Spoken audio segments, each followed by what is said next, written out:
ये किस्सा मुझे तब पता चला जब मैं एमटीवी के नए शो एमटीवी डार्क स्क्रॉल को होस्ट कर रहा था। इस शो में 9 सीकर्स हैं जो मेरे साथ इंडिया के सबसे हॉन्टेड लोकेशंस में जाकर पैरानॉर्मल इन्वेस्टिगेशंस करते हैं। यानी ये इन्वेस्टिगेशन करना कि क्या उन हॉन्टेड लोकेशंस पर वाकई भूत रहते हैं, और अगर हाँ तो उनके साथ जाकर बातचीत करना। और इसी शो के चलते हम पहुंच गए उत्तराखंड के सबसे हॉन्टेड घर में, राधा भवन, जहां मुझे बिरजू की कहानी पता चली।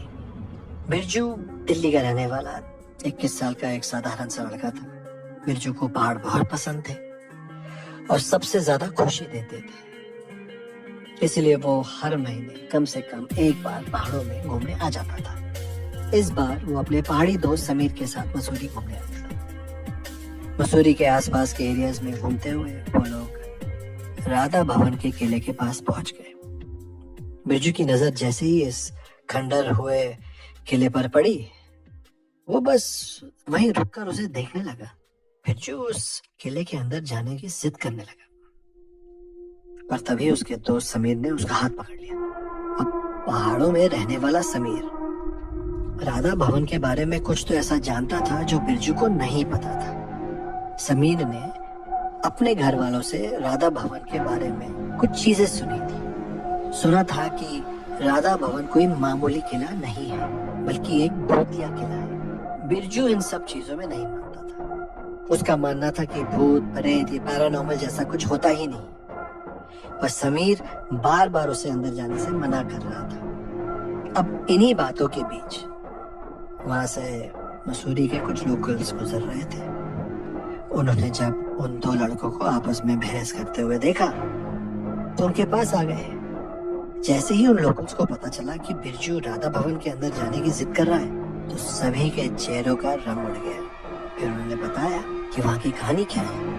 उन्होंने बताया कि 1871 में बने इस राधा भवन की अपनी ही एक कहानी है। ऐसा माना जाता है कि कोलकाता के राजा जब मसूरी आए तो उन्हें यहाँ की वादियों से प्यार हो गया और उन्होंने अपने इस प्यार की निशानी के लिए एक किला बनवाया और उसका नाम राधा भवन रख दिया। उस किले से उन्हें एक अलग सी अटैचमेंट हो गई, इतनी अटैचमेंट कि वो कभी मुड़कर कोलकाता वापस गए ही नहीं और उस किले में रहने लगे। राजा के मरने के कई सालों के बाद अफगानिस्तान का एक सुल्तान आमिर याकूब खान भी जब इस किले में पहुंचा तो उसे भी इस किले से मोहब्बत हो गई। पर इस किले पर ब्रिटिशर्स की भी नजर थी। ब्रिटिशर्स के बहुत कोशिश करने के बावजूद भी सुल्तान ने उस किले को नहीं छोड़ा और उसका अंजाम बुरा था। ब्रिटिशर्स ने सुल्तान को उसी किले की एक काल कोठरी में बंदी बनाकर रख दिया और उसी में सुल्तान की मौत भी हो गई। कहते हैं कि सुल्तान ने अपना शरीर तो छोड़ दिया, पर उनकी आत्मा उस किले को नहीं छोड़ पाई। सुल्तान के मरने के बाद राधा भवन में रह रहे ब्रिटिशर्स के साथ बहुत से पैरानॉर्मल इंसिडेंट्स होने लग गए और उन्हें डर कर वहां से भागना पड़ा। माना जाता है कि सुल्तान की आत्मा आज भी उस किले में रहती है और सुल्तान की आत्मा को उस किले में किसी भी और का होना बर्दाश्त नहीं है। कई लोग जो उस किले में गए उनमें से बहुत लोग पागल हो गए और कुछ तो कभी किले से फिर कभी वापस ही नहीं लौटे। आज भी रात में उस किले से सुल्तान की दर्दनाक चीखने चिल्लाने की आवाजें आती हैं।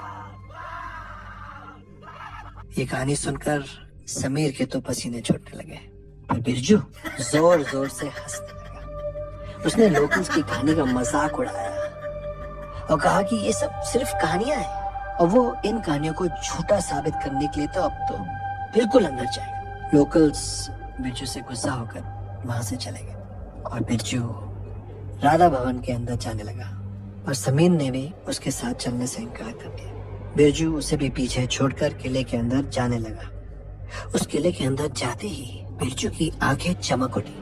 पता नहीं उसे उस खंडर भरे किले में ऐसा क्या दिख रहा था कि वो बस अंदर ही जाते जा रहा था। कुछ देर घूमने के बाद बिरजू को अचानक से थोड़ी ठंड लगने लगी, क्योंकि वो एक हिल स्टेशन पर था तो उसे ये बात अजीब नहीं लग रही थी।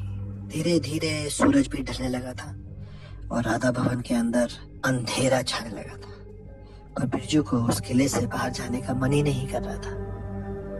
बिरजू उस किले के अंदर खड़ा होकर उस कहानी वाले सुल्तान को आवाज देने लगा और उस सुल्तान पर हंसने लगा। लेकिन तभी अचानक से बिरजू को किसी के कदमों की आवाज सुनाई दी।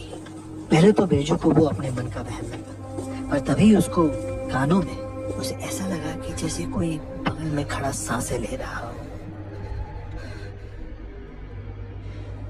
बिरजू के पूरे शरीर में एक कपकपी उठ गई। उसके बगल में कोई नहीं था। तभी उसके पैरों को किसी ने पकड़ा और वो जमीन पर गिर गया। जमीन पर गिरते ही उसके शरीर को कोई घसीट कर किले के अंदर लेके जा रहा था। जैसे ही बिरजू ने अपने पैरों की तरफ देखा तो उसका दिल दहल गया। एक आदमी सुल्तान के कपड़ों में उसके पैरों को पकड़कर घसीट रहा था। बिरजू डर के मारे जोर जोर से चीखने चलाने लगा। तभी उस सुल्तान ने मुड़कर बिरजू को देखा और वो दृश्य बिरजू के दिमाग में हमेशा हमेशा के लिए छप गया था। उस सुल्तान के चेहरे की याद इसकी उतरी हुई थी और उसका पूरा बदन काला पड़ा हुआ था। बिरजू समझ गया था कि ये उसी सुल्तान की आत्मा है और उन लोगों की बताई हुई कहानी बिल्कुल सच थी। उस सुल्तान की आत्मा ने बिरजू को एक काल कोठरी में भी। बिरजू को अंधेरे के सिवा और कुछ नहीं दिख रहा था। बस उसे जोर जोर से धम धम की आवाजें सुनाई दे रही थी। बिरजू बहुत ज्यादा डर गया था। उसे अचानक सांस आनी बंद हो गई और वो दर्द में चीखता रहा। चीखते चीखते वो बेहोश हो गया। बिरजू की आंखें खुली तो वो अपनी गाड़ी के सीट पर लेटा हुआ था और समीर उसके पास ही बैठा हुआ था। समीर ने बताया कि बिरजू को अकेला छोड़कर वो चला तो गया, पर उसे उसकी चिंता होने लगी थी। सूरज ढलने के कुछ देर के बाद समीर बिरजू को ढूंढता हुआ उस किले में गया और उसे बिरजू किले के बाहर एक मैदान में बेहोश पड़ा मिला था। बिरजू ने समीर को गले लगाकर उसे सब कुछ बताया और वो उसके बाद कभी मसूरी नहीं आया। पर तब से बिरजू की मानसिक हालत खराब होती चली गई और वो पागल सा हो गया।